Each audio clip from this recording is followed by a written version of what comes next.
지연이가 현관문을 열고 들어서자 집안은 이상할 정도로 조용했다. 거실도 식탁도 텅 비어 있었고 냉장고엔 반찬통 하나 없었다. 냉장고 문에 붙은 메모 한 장. 속초에서 작은 식당 엽니다. 연락 주세요. 아버지. 갑작스러운 선언이었다. 평생 손주만 돌보던 아버지가 식당이라니. 도대체 무슨 일이 있었던 걸까? 내 이름은 김태식, 71살이다. 서울 강남 딸집에서 손주 둘을 돌보며 산다. 아내는 30년 전 교통사고로 세상을 떠났고 나는 12살 딸 지연이를 혼자 키웠다. 새벽부터 밤까지 일하며 이 아이만은 불행하게 하지 않겠다는 약속 하나로 달려왔다. 지연이가 좋은 대학을 나와 결혼까지 했을 때 나는 내 역할이 끝났다고 믿었다. 하지만 지연이가 임신 후 말했다. 아버지, 아이 봐주실 수 있어요?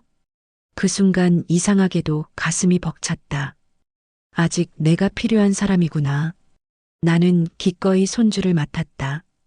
서준이가 태어나고 서연이까지 태어나면서 내 일상은 다시 시작됐다. 새벽 5시 기상, 밥, 청소, 빨래, 학원 이동, 도시락. 힘들어도 아이들이 안기면 모든 피로가 사라졌다. 그런데 시간이 지나며 딸의 말투가 변했다. 저녁은 6시 30분까지 정확히요. 청소는 매일 하셨죠? 도시락 좀 더 신경 써주세요. 고맙다는 말 대신 지적이 쌓였다. 결정적으로 명절, 지연이 회사 동료들이 집에 왔을 때였다. 가사 도우미 쓰세요? 지연이가 웃으며 답했다. 아니요, 친정아버지가 계세요. 애 봐주시는 분이요. 애 봐주는 분. 그 말이 가슴에 박혔다. 나는 가족이 아니라 역할이 되어 있었다. 어느 날 정성껏 구운 고등어와 된장찌개를 차리자 사위 민수는 젓가락을 놓으며 말했다. 또 생선이에요? 좀 질리네요. 지연이도 거들었다. 요즘 반찬이 너무 건강식이에요. 고기 좀 해주시지. 손주가 눈치를 보며 떨리는 목소리로 말했다. 할아버지, 저는 맛있어요. 그 아이의 눈빛이 더 아팠다. 나는 숟가락을 내려놓고 방으로 들어갔다. 며칠 뒤 허리가 무너졌다. 디스크였다. 병원을 가야 한다고 하자 지연이는 휴대폰을 보며 말했다. 오늘은 안 돼요. 회의 있어요. 애들 학원도요.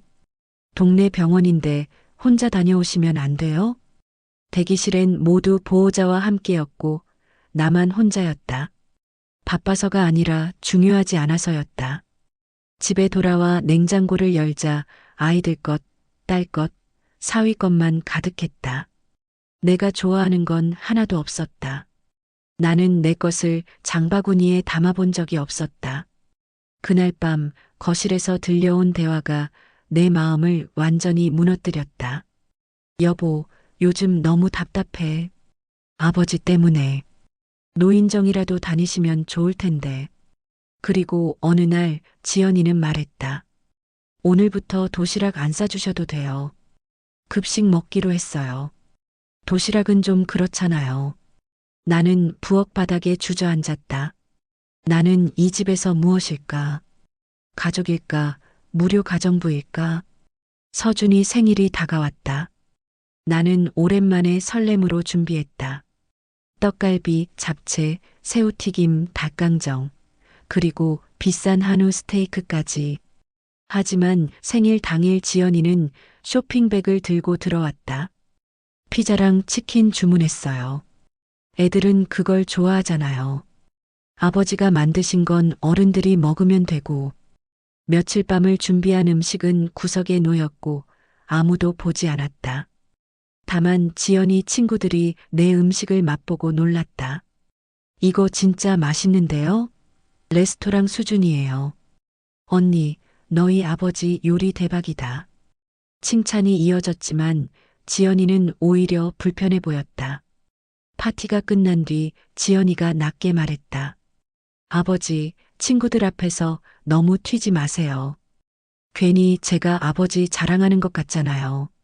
그날 밤 나는 혼자 스테이크를 구워 혼자 먹었다. 맛있었지만 눈물이 났다. 함께 먹고 싶어서 준비한 건데 왜 나는 혼자일까? 지연이 부부는 동남아로 2주 여행을 갔다. 남은 나는 처음엔 편했다. 하지만 집이 너무 조용해지자 숨이 막혔다. 냉장고는 여전히 아이들 것뿐이었다. 그때 처음으로 내 장바구니를 채웠다. 내가 먹고 싶은 재료를 샀다. 그리고 요리를 시작했다.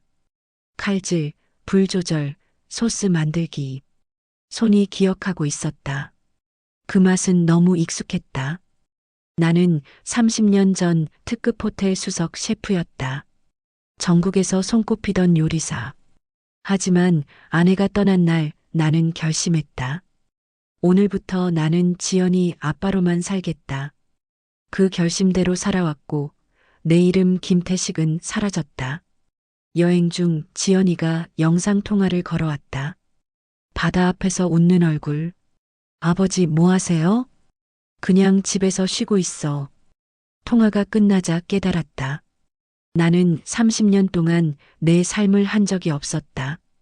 이제는 내 인생을 살아야 한다고. 여행 후 지연이 부부가 안방에서 나누는 말을 들었다. 요양원 알아보는 게 낫지 않을까? 우리가 아버지 평생 모시고 살 순 없잖아. 우리 인생도 있고. 그날 밤 벽장을 정리하다 오래된 박스를 열었다. 하얀 셰프 유니폼이 나왔다. 이그제겨티브 셰프 김테이-SIK. 신문 기사 스크랩, 상장, 레시피 노트. 그리고 마지막 페이지에 한 줄. 오늘부터 나는 지연이 아빠로만 살겠다. 나는 울었다. 그리고 결심했다. 마지막으로 한 번만 김태식으로 살자. 요양원에 가기 전에가 아니라 요양원은 아예 가지 않겠다. 휴대폰으로 검색했다. 속초 작은 식당 임대. 다음 날 지연이에겐 친구 만나러 간다고 거짓말을 하고 속초로 갔다. 세 군데를 본 끝에 바다가 보이는 작은 가게에 들어서는 순간 알았다. 여기다. 계약서를 썼다. 노후 자금으로 모아둔 돈이었지만 후회는 없었다. 나는 다시 살아있어졌다. 집으로 돌아온 뒤 몰래 짐을 쌌다. 유니폼과 레시피 노트를 챙기고 이사 날짜를 잡았다. 냉장고에 붙일 메모도 미리 써뒀다. 속초에서 작은 식당 엽니다. 연락 주세요.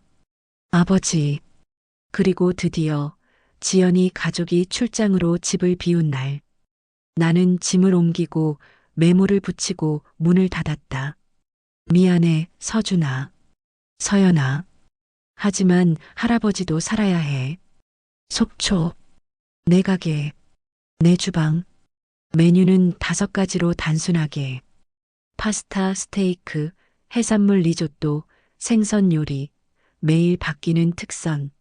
첫날, 둘째 날은 손님이 없었다.